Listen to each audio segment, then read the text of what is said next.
Every single day, millions of people fall victim to entitled behavior. I know, such a tragic statistic, but that's why I, your host, Captain Zach, will do his best at doing his duty of putting these entitled people on blast, so we can all collectively hate on them in the comments like good people against those who are entitled. But anyways, in case you haven't figured it out yet, today's subreddit is r/EntitledParents. Don't forget to like, subscribe, and hit that bell to never miss an episode. Alright, this first story was submitted by none other than Paradox Narwhal, who is a member of the VoiceyHere subreddit and also a rockstar Voicey veteran, for posting this story called "The Time My Evil Step-Grandmother's Dog Bit My Face." At the time, this event was pretty traumatic to my young mind. Now, it's just one of my many morose funny tales about my insane family. I hope to hear it through Zach's wonderful narrator voices. I'm cheesing hardcore right now. I hope this fits here. If it breaks any rules, I'm sorry. This is a fairly bloody story, so if that bothers you, keep on scrolling. A little bit of context. Growing up, it was just me and my mom overseas, far away from her side of the family in the US, to whom she was never close. When I was 8, we took a long trip to America to renew our visas and travel, and frankly, that trip was pretty fun. I got to steal my friend's Halloween candy and see Charles Entertainment cheese for my birthday. On this leg of the trip, we were in the state of Texas. My mom figured it'd be nice for me to possibly develop a relationship with my grandparents who live there. Technically, it was her dad and his second wife who I hadn't met until this point. Any knowledge I had about them came from my mom, who had a reason for not talking to her family. But it was a new day, so what the heck? How bad can it be, right? When we got there, I met my grandfather, or Old Fart, and his wife, who from now on we will call Jaws. Not only is it her actual initials, it fits quite perfectly. At first, it was actually pretty fun, and I really liked Jaws. She was an artist and I loved to draw. She showed me how to use different materials like paints and charcoal pencils, and even took me to the art store, which made my week. Little me was so happy to have gotten a nice new grandma in the big, cool America that I could brag to my friends back home about. Jaws had a big, fluffy collie dog that I really liked and would play with a lot when I was at their house and not doing my homework. Since I was out of school for a few months, I had to keep up with it there and had brought all my books and notebooks with me, but God did I not want to do it. Even then, I was a procrastinating punk, but I knew I had to eventually, so one sunny afternoon, I decided, you know what? I'm gonna sit down and do this sucker in.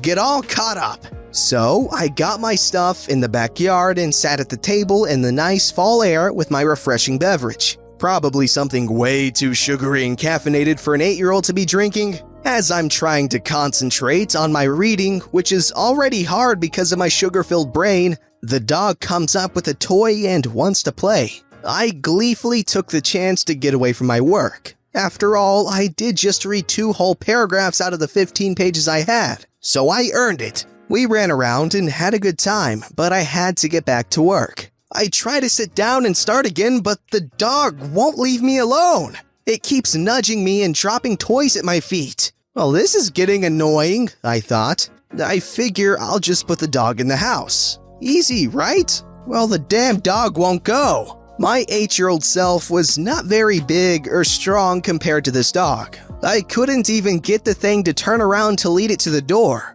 Well, what do I do? In my 8-year-old brain, I thought hugging it and turning it around would work, so I do. I guess I grabbed it the wrong way or something though. It was really just like a hug. But it didn't like it. The dog whipped its head around and I felt a force against my face right as I am knocked backwards and fall on the hard tile. It was all so fast I wasn't understanding what just happened. It was shock and fear and disorientation. I just screamed. Once. Maybe the loudest scream I've ever made. My mom was in the shower far away from the yard and she heard it clear. She rushed out, barely grabbing her robe, to find me sitting on the ground of the patio, sobbing and clutching the left side of my face with blood dripping down my hands and onto the ground. She grabs me and we run to the bathroom as I'm trying to explain what happened through choked up sobs and incoherent words. I don't remember this very well since I was so overwhelmed. But I remember as soon as I saw myself in the mirror, the reality kinda bit me in the face. As my mom was frantically trying to clean me up and press a washcloth on it to stop the bleeding, all I could repeat was, "There's a hole in my face! There's a hole in my face!" At that point, Jaws and my grandfather come in to see what's going on. My mom tells them to start the car so we can go to the emergency room. We all pile into the car and I'm freaking out, thinking my face is a disfigured mess and I'll look like a monster for the rest of my life. There is still a lot of blood and swelling, so it was hard to tell how bad it really was. But I thought that the biggest puncture wound went through my cheek because I could feel a wound inside. Oddly, it really didn't hurt that much. Amazing what adrenaline will do to your pain tolerance. My mom was still trying to console me, telling me it's gonna be alright, when John notices the towel I have pressed to my face was white and asked, "Did you grab the white towels on the shelf with the cat stitched on them? Those were a gift from X and I really like them. That's not one of those, is it?" My mom angrily snaps at her like, "What the hell, woman? My kid's face is shredded by your dog and you're worried about a damn towel?" We get to the ER and they take me right away. The nurses look at me with that, "oh, poor kid" kind of look and start wiping my face. The bleeding is controlled and the male nurse tells me he's going to inject numbing and I might feel a little pinch. I remember just looking at his masked face and the fluorescent lights as he stitched me up. It felt more like someone pressing a pen to your skin than a needle going through. And he said I did a good job, so that made me happy. In the end, I had only 5 stitches, one on the big one at the bottom of my face, which didn't actually go all the way through. I had just scraped the inside with my teeth on impact, and 3 other small puncture wounds, one right under my eye. I was this close to being a pirate. Yarr! My mom had to take pictures of me to show to the animal control since they legally had to investigate whether the dog was safe to keep now. I was embarrassed and tried to block the camera, but we got it taken. At least my wounds matched the red tie-dyed shirt I was wearing. Once we left the room, Jaws and Old Fart were standing in the lobby. Like cows, as my mom puts it. It was time to pay and my mom asked my motionless grandfather, "Aren't you paying? Don't you have insurance?" No, He stammered with a sour look on his face. After a somewhat heated discussion, my mom refused to pay, and he caved. I didn't know that part until later, but wow, how does that logic even work? I wonder if they'd try to pull the same thing if they hit someone with their car. The next day or so, I was trying to draw to take my mind off of it all and come to terms with my impending scars. The one good thing I remember was thinking that this was definitely an excuse to get out of homework. As I'm there drawing some anatomically disproportionate creature from the depths of hell, Jaws appears on the horizon. The animal control guy was supposed to come by soon and was gonna ask me questions about what happened. Jaws tried to ease her way into the water with this, but fails at hiding her longing thirst for child's blood. She starts retelling the events, but in a way where it was all my fault, trying to convince me that I was to blame and that's what I was gonna tell the worker. Her dog is innocent, I was cruel and hit the dog. The dog was just reacting in defense, and the like. I'm getting emotional as I try to argue, but she keeps cutting me off and telling me why my memory is flawed and I'm a terrible kid. Just as her full rows of teeth are starting to show, my mom enters and hears what's going on, sending her over the top on Jaws. They yell and get louder and louder as I'm just sitting there, frozen. Jaws attacking me and my mom for what bad people we are and how dare we say such terrible things. And my mom throwing back about them being entitled and just plain horrible to me after everything and never owning up to it. The match ended with Jaws telling us to get out and yelling, "Don't come back to this house until I'm dead." We immediately start packing our things, planning to leave right after animal control gets there. Next thing I know, I'm waiting in the front yard with my stuff and see the big van pull up. The guy sees my reconfigured face and, with a hint of sorrow, asks me some questions. I recount the events best I could, the way they actually happened. He was very sympathetic and understanding about everything and told me it wasn't my fault. After that, we left. We left and never went back, just like Jaws told us. Eventually, my scars healed, fading from a red to a pink, and eventually matching my pale, sun-deprived skin tone. For the years after that, I had insecurities and somewhat of a mild depression about my scars. I was hoping for the day I could get plastic surgery to fix them. I guess it makes sense at that age. It is your face after all. Now, I don't mind them.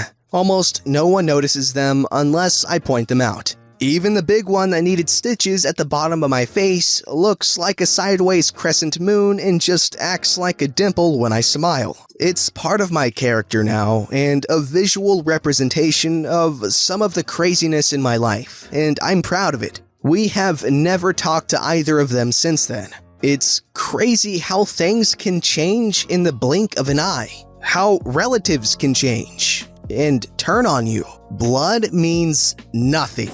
And I mean family ties, not the blood that was pouring out of my face. Not to say that family means nothing, but in the sense that that excuses mistreatment and you're supposed to put up with it. The saying, "you don't choose your family," is true, and all the more reason to establish boundaries and not put up with entitled BS. If that hadn't happened, I might have gone on for years liking Jaws until something else bad happened. So, that's at least a quick getaway? Whatever it is, it's okay now. I'm sitting here writing this, not a pirate, laughing at my insane relatives. I never did do my homework. Thanks for reading, and watch out for sharks! Alrighty, first of all, thank you Paradox Narwhal for this amazing story. That was very well written, well told, everything. If you guys have any other stories like this to tell, post them on the VoiceyHere subreddit and request that I read it, and maybe I will,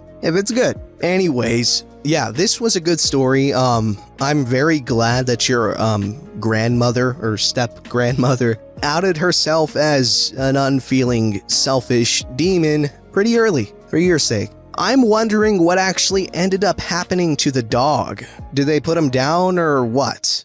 This story's called, "No, My Hamster Is Not a Toy." Backstory. This happened last weekend, when my niece, the occasional entitled kid, came for a sleepover. I love my niece. She is sweet and more reasonable as she's growing older, 9 years old now. But from time to time, she has her moments. No wonder, since she is spoiled by her parents and grandparents. I got my fur baby in October this year as my little mental support, and I am really protective over him.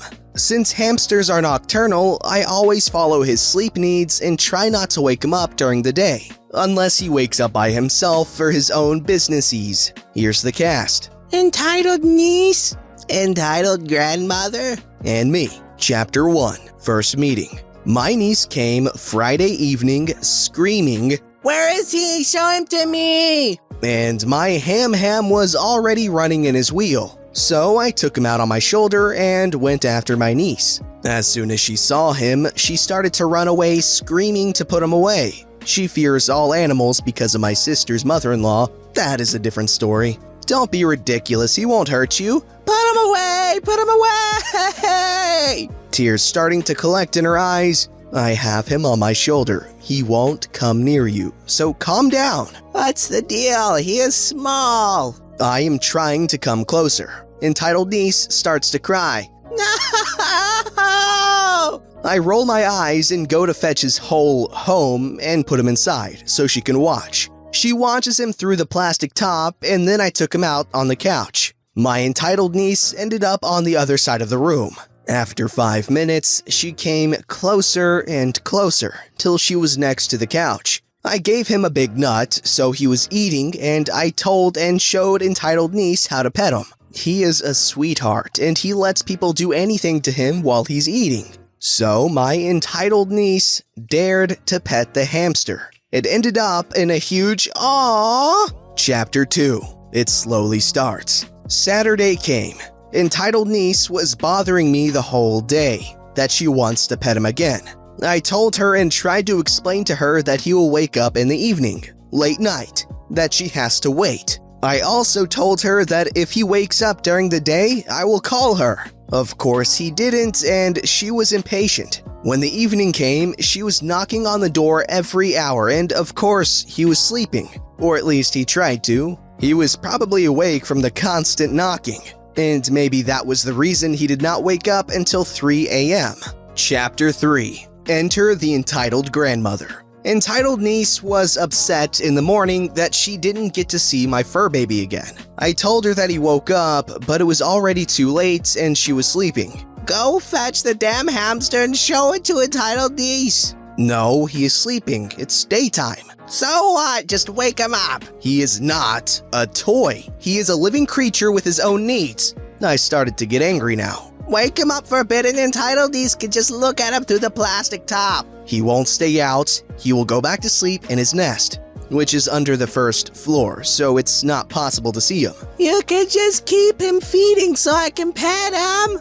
Me, looking at both, dumbfounded. No and no. I won't wake him up for entertainment, and I won't overfeed him just so someone can pet him. Entitled niece went home angry and disappointed. Entitled grandmother annoys me every day since then. That I should have shown entitled niece the damn hamster to make her happy. I'm still telling her he is not a toy and that he's my fur baby. Entitled grandma just ironically giggled and made a snarky remark. Poor hamster. She said that because I don't spoil entitled niece, and that makes me a horrible mother in her eyes. I was forced to buy a lock on my door as prevention because I have to work every weekend till the end of this year. I had to make sure if entitled niece should have a sleepover again, she won't bother my baby during that time. Yes, you protect that hamster with your life. My parents were too entitled to get off the couch to make sure I was okay when I was in the hospital. My parents suck. You can read what they did in my other posts. When I was 4, I got hurt really bad. I was jumping on the couch and I fell. The corner of my eye hit the coffee table and busted my face open. CPS was in the house for other reasons and saw it happen. They screamed at my mother to call an ambulance and to get me to a hospital. I was taken away and fixed up. I have one clear memory from my time in the hospital. I woke up and my Nana was next to my bed with a huge bouquet of flowers. She had been there for hours, watching over me. My uncle was also there with flowers. He was worried. My other uncle stopped by while I was sleeping to make sure I was okay. My parents never visited me. They never bothered to see if I was okay or if I kept my eye. They were too busy sitting on the couch and eating to check on their daughter in the hospital. Okay, I'm not gonna lie, I'm gonna be honest with you guys, I always am. But that made me tear up a lot. I'm nearly crying.